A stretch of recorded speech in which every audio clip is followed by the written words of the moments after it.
Hey everyone, this is Sheikh, and I'm talking about the $10 billion investment that the US government made today in Intel. So the US purchased 9.9% of Intel for $8.9 billion today. This does not include a board seat or any governance rights, but it has been purchased at the price of $20.47 per share. This continues the prior CHIPS Act related commitments that the US government had. Those commitments from a pure investment have become a transaction in exchange for some of the shares of the company.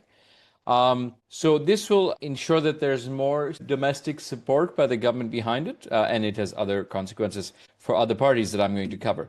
So for the US, this creates more sovereignty, which is a moat that's emerging. So it secures capacity for them to continue making leading edge chips, again, outside of Taiwan. Intel is the only really advanced manufacturer in the chip space, and there's Samsung in Korea, but I think really TSMC is fairly uncontested. Intel is a second place contender, but with more support domestically, it may help the company. It will also allow for more tight control of infrastructure around AI data and other sorts of workloads. And of course, it shifts industrial policy as well, and it signals a shift in terms of the moods of that. Okay, for everybody else, it creates new frictions though, because we now have Intel, which becomes a quasi-state supplier, which means you're not totally sure if you can trust Intel if you're a different country. So again, there'll be heightened due diligence, there'll be other guardrails that they may impose, but even with all of that, I believe it will catalyze balkanization because countries will want some regional cloud data, AI models, as well as compute in terms of CPUs, which Intel makes. Because more and more countries are realizing that there's an entire tech stack that the more of it you make sovereign, the better you do. So sovereignty is the strategy. It's a feature, not a bug. The control of compute data and governance becomes a competitive and strategic and security moat and priority. So this is a shift that we're going to continue seeing directionally. I'm going to talk more about it. But this is what the tech stack, I predict, will look like. There'll be an open source base. There'll be more open source, actually, because smaller countries cannot guarantee that they have enough resources to really build things on their own. And countries will come together to build an open source stack, which will also be much more interoperable, which is super important. A lot of the technological sector, which came from Silicon Valley, has been controlled by US companies. And that cannot sustain in a climate of more global tension and fractionation, and I believe that open source will be the way that will shift. How that will be funded and what business models can support that will be very, very interesting. But perhaps companies that are making this, they may be private and will be paid by governments collectively. But I'm not optimistic about that as a business model, so we'll have to see how that can work. But open source is something that I believe will improve in priority and increase. There too will be sovereign clouds, so because there will be data and access controls and other things that should be more private, there will be more sovereign cloud, and they will also be deployed privately. So not only is your cloud infrastructure sovereign, but the places where it's deployed is also private to really ensure national security and sovereignty of data, its governance and analysis and use and transformation. Okay, open source foundation, let's talk about it. So that has, things that we use today like Linux, Kubernetes, PyTorch, open-weight LLMs, i.e. AI models, to minimize vendor lock-in and increase transparency and interoperability, and also provide access to smaller countries. There is policy momentum behind EU's like Think Open strategies and procurement guidelines to raise the floor for open source. There'll be portability across clouds, inspectable supply chains, and community velocity. Sovereign infrastructure, so national and regional clouds, local DCs, and domestic semiconductor programs ensure data stays under home jurisdiction and operational control.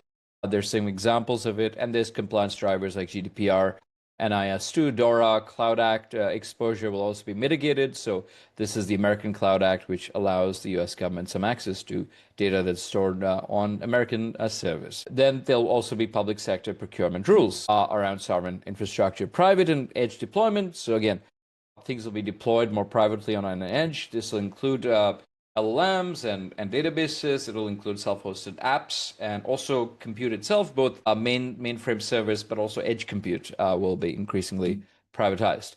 Why this matters for investors, founders, and also employees, but particularly for the first two, we have three converging things: regulation, national security, as well as investment. These are long-term investment projects, which also affect cost, of course. So these are three converging tails with long-term asset durations, 7+ year investments, often for fab units and data centers.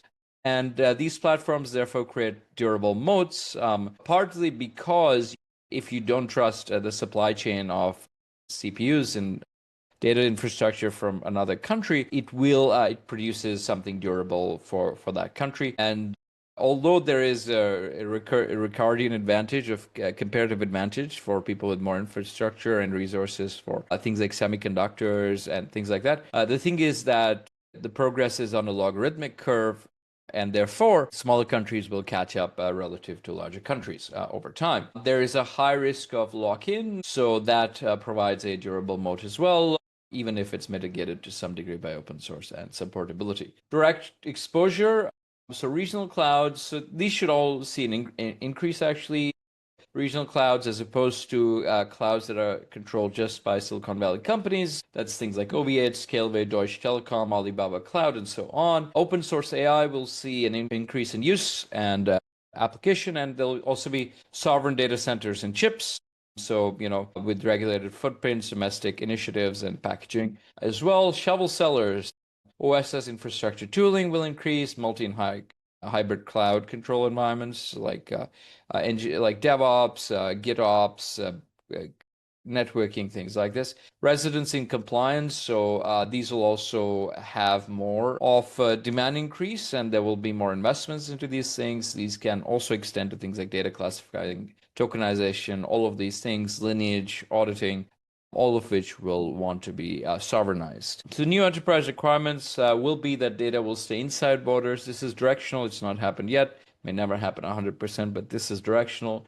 Data will stay inside borders. There'll be more residency, sovereignty, and reversibility. Models will be trained/inferred on local infrastructure with attestable provenance. Complete audit trails for data, model, and compute origins, and no single foreign dependency for critical workloads. This is super important. The moment there is foreign dependency, there can be sanctions, there can be hacks, there can be security risks that are leaking from one country to another. In a world that's more increasingly fractionated, where we're ending the World War system of global trade and cooperation, we're going to have more countries that want to prioritize these things, and that will increase costs significantly across the board for technology, which has so far been a great engine of economic progress and very, very cheap and accessible. So this will affect and slow economic growth. Okay. 3 investable theses: the sovereign cloud, the open source AI stack, and the compliance layer. All 3 of these can be looked at and invested into. I have already covered them.